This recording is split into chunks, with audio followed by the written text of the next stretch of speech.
inability of governments to protect their citizens is appalling, is abhorrent, and is something that we in Malaysia, a peaceful country, would never want to see.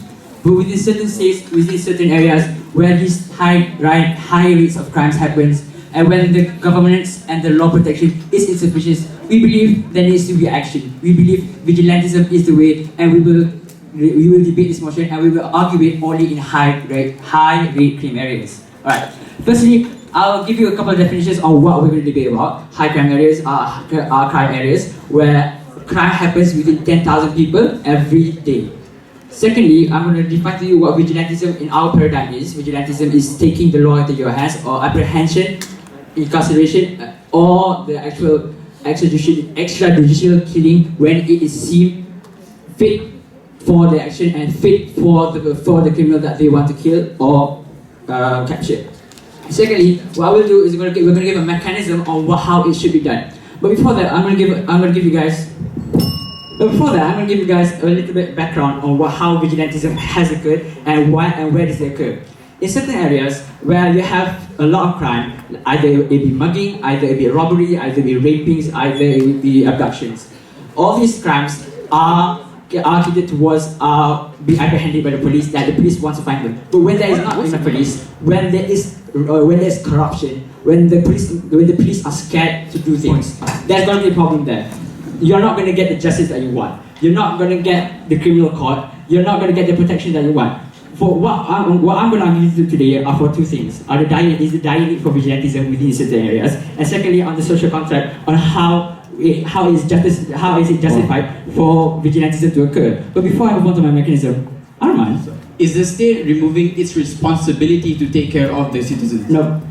What vigilantism is in our paradigm is a complement. What is it? It's sufficeable to what is empty within the law, within the protection towards society right now. Firstly, we're going to give to the most recent occurrence of vigilantism, where is it legalized? We're in Mexico, where they actually legalized vigilantism to occur. And what happened? Thousands of people went and took up arms with proper agreement, with proper regulation from the government. And what happened is they actually just stopped a lot of crime happening within the areas. They actually could repel the drug cartel from their housing areas and push them forward away from where they're living and protect their families. Secondly, they actually caught many other drug fiends that would be able to caught by the policemen before this. This only shows you how effective it is. But we believe that this form of vigilantism is only temporary, that it shouldn't be forced upon and it shouldn't be the replacement of the police. This is very different from vengeance. This is very different from vigilance. We believe that vigilance and vigilantism should coexist together,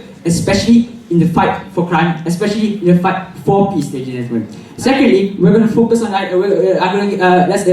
look at the idea of street justice. Street justice is, for example, you see a guy getting mugged, you see a woman being attacked by a snatch thief. That the form of vigilantism that should go unprosecuted is you should have the right to beat the hell out of the guy that is doing that sort of crime, because there's no policeman or no one there to actually do or actually cater towards the crime that is currently existing.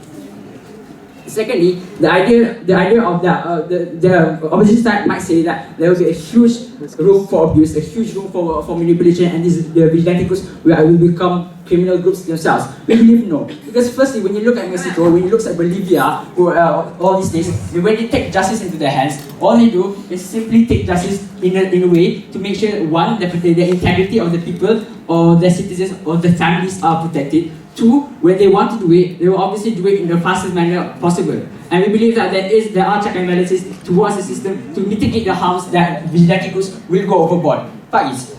If you say that this is only a temporary measure, so what is your yardstick as to when are you... Our yardstick is simple. Our yardstick is simply when the rate of crime is decreasing. It will decrease.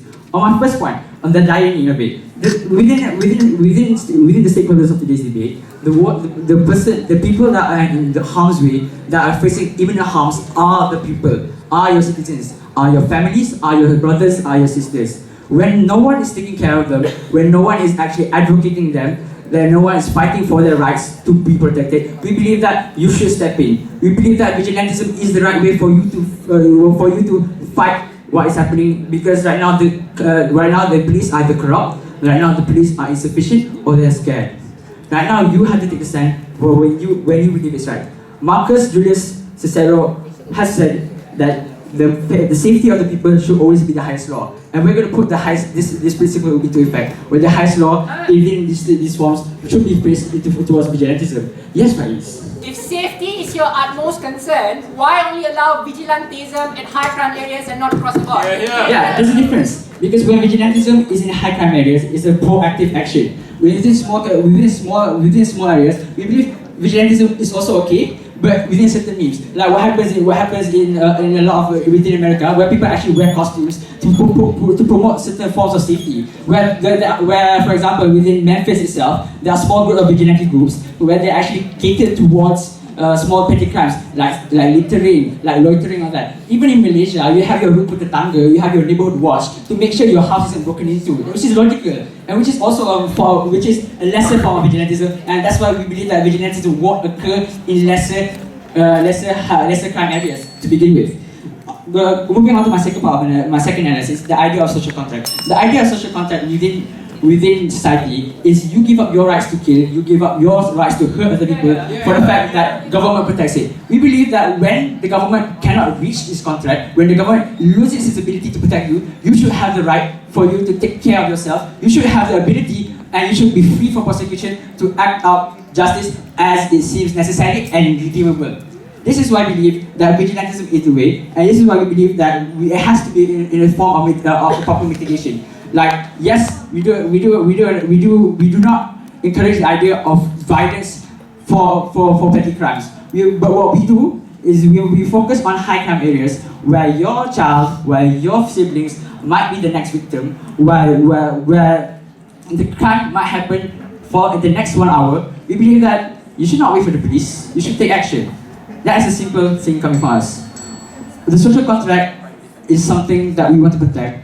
When the government isn't there for us, who else but us to protect ourselves? For that, side with open government. Thank you very much.